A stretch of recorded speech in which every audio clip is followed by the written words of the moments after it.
مزاج بنائے تعلیم و تعلم کا. اور نبی پاک علیہ السلام نے دعا مانگی ہے, کہا ہے اللہ مجھے اس علم سے بچانا جو علم تو ہو پر نفع نہ دے. علم تو ہو پر باتیں بڑی آتی ہیں پر نماز کے ٹائم چکتا ہو,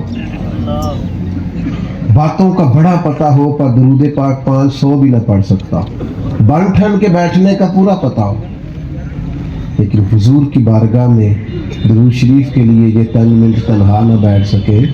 میں ایک محفل میں تھا تو ایک بچہ آ گیا, کہنے لگا کہ مجھے بھی تھوڑی اجازت لے دے, 10 منٹ حضور کی بارگاہ میں حاضری لگوانی ہے.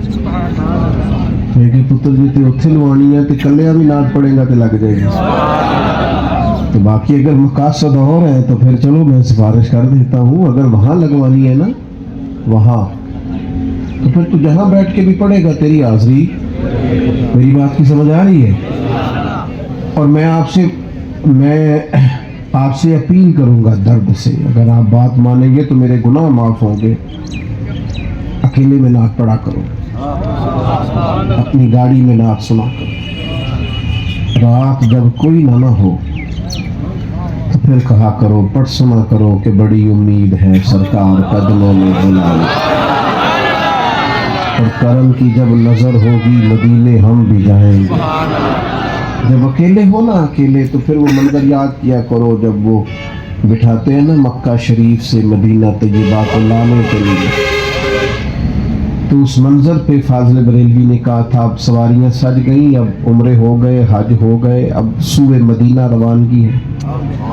تو یہ ایک تخیل ہے, ذرا اس پر غور کرنا کہ اچانک کسی بندے نے بیچ میں سے بول کے کہا حاجیو آؤ شہنشاہ کا روضہ دیکھو. تم کعبہ تو دیکھ چکے ہو, اب ذرا کعبے کا بھی کعبہ دیکھو. آؤ اب تمہیں حضور کا گنبد خضرا دکھائیں. آؤ یہ ذوق دیکھو اور پھر اس کی کیفیت دیکھو, اور اس پر جو وارد پھر آپ کی کیفیات ہیں ان کو ملاحظہ کرو.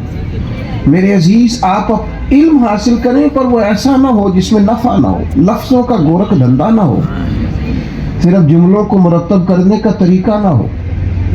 آپ کا علم نافع ہو, آپ اس پر عمل کریں, آپ اس کے مطابق اپنی زندگی کو ڈھالیں. زندگی میں کسی سے آپ کی کبھی لڑائی ہو جائے نا اور سامنے والا ان پڑھ ہو, تو انتہائی کمزور آدمی بھی بیچ میں سے اٹھ کے کہتا ہے یار تو پڑھا لکھا ہے. کہتے ہیں کہ نہیں؟ ایتھے نہیں آتے ایسے ایسے تو کرو ہلکا ہلکا. کہتے ہیں یار تو تے, کیوں کہتے ہیں کہ پڑھے لکھے لوگوں سے لوگوں کی امیدیں زیادہ ہوتی ہیں. پڑھے لکھے لوگوں سے لوگوں کی امیدیں, بھئی تو پڑھا لکھا ہے کیوں لڑ رہا ہے, مانا کیا ہے, پڑھے لکھے میں تو ظرف زیادہ ہوتا ہے, پڑھے لکھے میں تو حوصلہ زیادہ ہوتا ہے.